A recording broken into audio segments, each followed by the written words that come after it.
ஜாலியன் வாலாபாக் படுகொலை.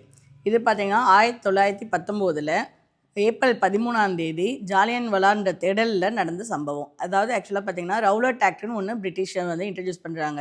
அதாவது காரணமே இல்லாமல் யாரை வேணாலும் எப்போ வேணாலும் அரெஸ்ட் பண்ணலாம், இந்தியர்களை அரெஸ்ட் பண்ண முடியும் அப்படின்னு சொல்லிட்டு ஒரு ரவுலட் ஆக்ட் வந்து இன்ட்ரடியூஸ் பண்ணுறாங்க. இதை எதிர்த்து பார்த்தீங்கன்னா நாடு முழுவதும் பயங்கர போராட்டங்கள் வெடிச்சுது.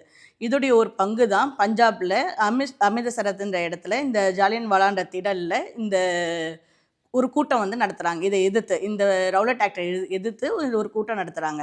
அந்த கூட்டத்தில் கிட்டத்தட்ட குழந்தைங்க, பெரியவங்க, வயசானவங்கன்னு சொல்லிட்டு ஒரு 20,000 பேருக்கு மேலே அந்த திடலில் சேர்கிறாங்க. அந்த திடலுக்கு என்ட்ரி அண்ட் எக்ஸிட் எல்லாமே பார்த்திங்கன்னா ஒரே வழி மட்டும்தான்.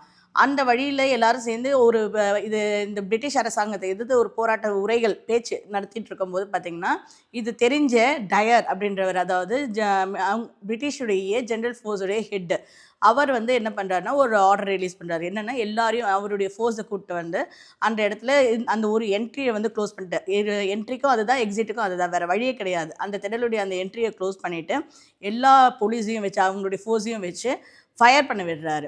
அவங்களுடைய ஒவ்வொரு துப்பாக்கியிலேருந்தும் ஒரு நிமிஷம் கூட விடாமல் ஒவ்வொருத்தரும் குறைஞ்சபட்சம் 33 குண்டுகளாவது பாய்ச்சணும் அப்படின்னு சொல்லிட்டு அவங்களுக்கு வந்து ஆர்டர் கொடுக்குறாரு.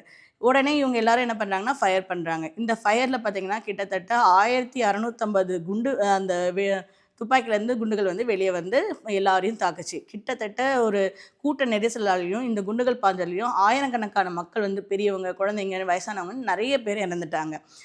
இந்த சம்பவத்து பேர் தான் வந்து ஜாலியன் வாலாபாக் படுகொலை. இதை வந்து ஏற்றுக்க முடியாமல் அதே மாதிரி இந்த வந்து பிரிட்டிஷ் அரசாங்கம் இதுக்கு என்ன பண்ணுதுன்னு பார்த்திங்கன்னா, இவரை வந்து எந்த ஒரு பனிஷ்மெண்ட்டும் கொடுக்காம இங்கிலாந்துக்கே அனுப்பி வச்சிடுது. இந்த ப்ராப்ளத்துக்கு அப்புறம் டயரை வந்து இங்கிலாந்துக்கு அனுப்பி வச்சிடுது.